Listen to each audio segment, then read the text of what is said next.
নির্বাচন কমিশন বলছে অনেক নারী ফেস ঢাকতে চান বলে জাতীয় পরিচয়পত্রে তারা ছবি তুলছেন না এবং তাদের সংখ্যাটা বেশ বড়। প্রশ্ন হলো, তাদের দাবি কি যৌক্তিক নয়? ভাই, এই নিউজটি আমারও চোখে পড়েছে। অনেক মহিলা, লক্ষ লক্ষ মহিলা সারা দেশে যারা ফেস ঢেকে থাকেন, তাদের মুখাবয়ব পরপুরুষের সামনে প্রদর্শন করেন না পর্দার বিধান রক্ষার খাতিরে। এখন তারা যদি কেউ বলেন যে আমরা জাতীয় পরিচয়পত্র এনআইডি এটা করতে চাই কিন্তু আমাদের ফেস দেখাতে চাই না, তাহলে এখন তাদেরকে যেটা করা হচ্ছে, আমি যতটুকু জানি, তাদেরকে বলা হচ্ছে ঠিক আছে, না ফেস না দেখাইলে আপনার এনআইডি হবে না। এনআইডি না হওয়ার কারণে তিনি ভোট দিতে পারবেন না। এনআইডি না হওয়ার কারণে তিনি সরকারি অনেক সার্ভিস থেকে বঞ্চিত হবেন, অনেক কাজ তিনি করতে পারবেন না, জমি জমা দলিল প্রমাণ অনেক কিছুতে তিনি ঝামেলায় পড়বেন। তো এই যে একটা ব্যাপার, এই ব্যাপারটা নিয়ে আমার মনে হয় না আমাদের সমাজে যারা সুশীল দাবি করেন তারা পজিটিভলি কখনো ভাবেন। অথচ চিত্রটা যদি উল্টা হতো, আমরা সে আলাপ পরে আসতেছি যে এটা দাবিটা যৌক্তিক না অযৌক্তিক, এই বোনদের, আমাদের এই মহিলাদের। এখানে যদি চিত্রটা উল্টা হতো যে অন্য কোনো সংখ্যালঘু, অন্য কোনো ধর্মের মানুষ যারা সংখ্যায় কম এদেশে, তাদের কারোর ধর্মীয় কারণে তারা ছবি তুলতে চাচ্ছেন না, তাদের ধর্মের নিষেধ, এই জায়গা থেকে তারা এটা করতে চাচ্ছেন না, এরকম যদি হতো তাহলে সেক্ষেত্রে কি হতো?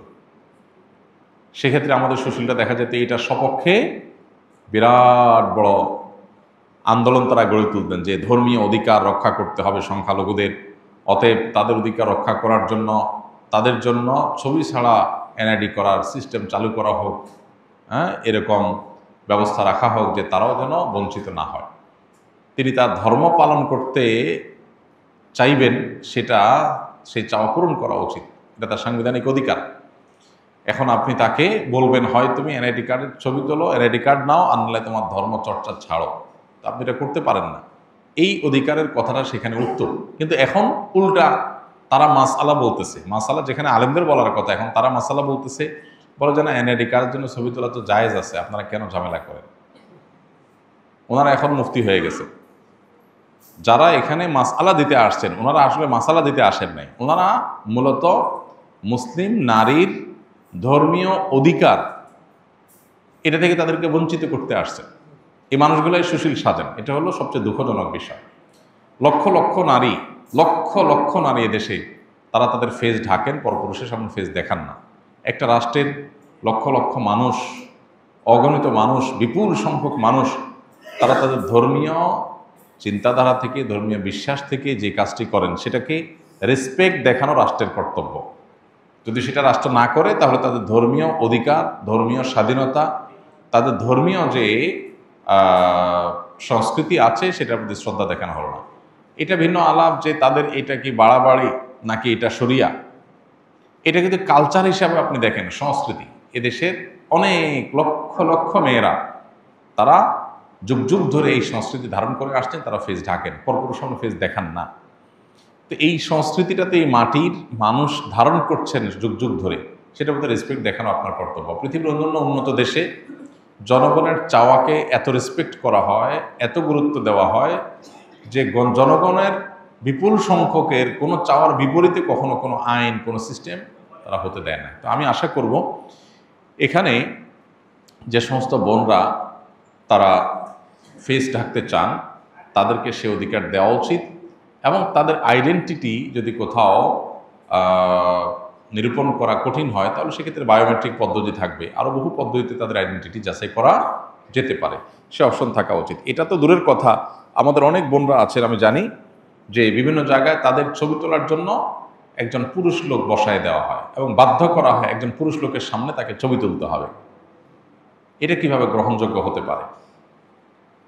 যদি কোনো নারী ছবি তুলতে রাজিও হন আর তিনি পরপুরুষের সামনে নিজের ফেস দেখাতে রাজি না, তাহলে একজন মহিলা অফিসার দিয়ে, একজন মহিলা মানুষ দিয়ে ওই মহিলার ছবি তোলানো উচিত। এতটুকু রেসপেক্ট যদি মানুষের ধর্মীয় কার্যক্রমের প্রতি না থাকে তাহলে এটা আমাদের জন্য লজ্জা জাতি হিসাবে, এর চেয়ে বড় কিছু নাই, এর চেয়ে বলার কিছু নাই।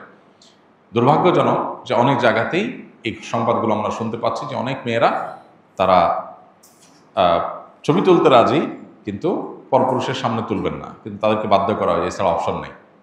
তো এটা অবশ্যই অগ্রহণযোগ্য, এগুলোর বিরুদ্ধে আমাদের কথা বলা উচিত এবং দীর্ঘদিন পর্যন্ত দিনই চর্চা করাটা এই দেশে নানাভাবে একরকমের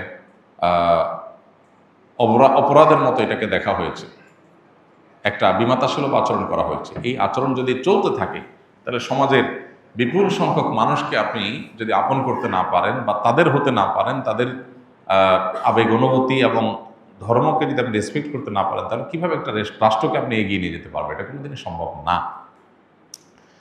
এই আলাপ যদি আমরা উঠে অনেক লম্বা সময়ের ব্যাপার যে মেয়েরা এনআইডি কার্ডের জন্য ছবি তুলতে পারবে কিনা, জায়েজ আছে কিনা যদি বলেন, তো জায়েজ নিয়ে অনেকগুলো আমাদের মতেই জায়েজ আছে, সেটা আমরা অবশ্যই বলতে পারবো। অনেক ওলামায়ে কেরাম বলেছেন আইডেন্টিটির জন্য এটা দরকার হলে নিরুপায় হলে জায়েজ আছে। কিন্তু কেউ যদি না তুলতে চান, না তুলে সুবিধা নিতে চান এবং সেই সুবিধা দেওয়ার যদি স্কোপ থাকে, তাহলে তার সেটাকে রেসপেক্টও করতে হবে। এ ব্যাপারে কোনো আলেমের কোনো দ্বিমত নেই। তো আমরা জায়েজ হওয়ার মতটাকে নিয়ে আমাদের সুবিধা মতো মাসআলা নিলাম, আর বোনদের ধর্মীয় অনুভূতিকে আমি রেসপেক্ট করলাম না, এটা জায়েজ নেই। মেয়েদের জন্য ফেস ঢাকাটা এটা পর্দার অংশ, এটাই হলো সারা বিশ্বের বেশিরভাগ ইমামদের মত এবং সমকালীন বিশ্বের সবচেয়ে বেশিরভাগ ইমামদের মত, এবং এটাই হলো সবচেয়ে বেশি নিরাপদ মত। অতএব এই ব্যাপারে কোনো সন্দেহ নেই যে ফেস মেয়েদের ঢাকাটাই হলো পর্দার অন্তর্ভুক্ত। যারা ফেস খোলাকে জায়েজ বলেন অনেক আলেম আছেন, তাদের সংখ্যা আজকে পৃথিবীতে বিভিন্ন দেশে যদি আপনি তুলনা করেন তাহলে দেখবেন অনেক কম। উল্লেখযোগ্য যারা আছে, সৌদি আরবের সব ওলামায়ে কেরাম প্রায় একমত, বাংলাদেশের সব ওলামায়ে কেরাম প্রায় একমত, মিডল ইস্ট এবং সাবকন্টিনেন্ট যদি প্রায় একমত হয়, আর খুব বেশি থাকে না। এটা একটা গুরুত্বপূর্ণ বিষয়। আমি আশা করব যে তাদের বায়োমেট্রিক উপায়ে বা নানাভাবে তাদের আইডেন্টিটি এটা যদি নিরূপণ করা হয়, তাদেরকে নাগরিকত্বের সুযোগ সুবিধা থেকে বঞ্চিত করা, এটা তাদের অধিকার ক্ষুণ্ণ করা ছাড়া কিছুই নয়।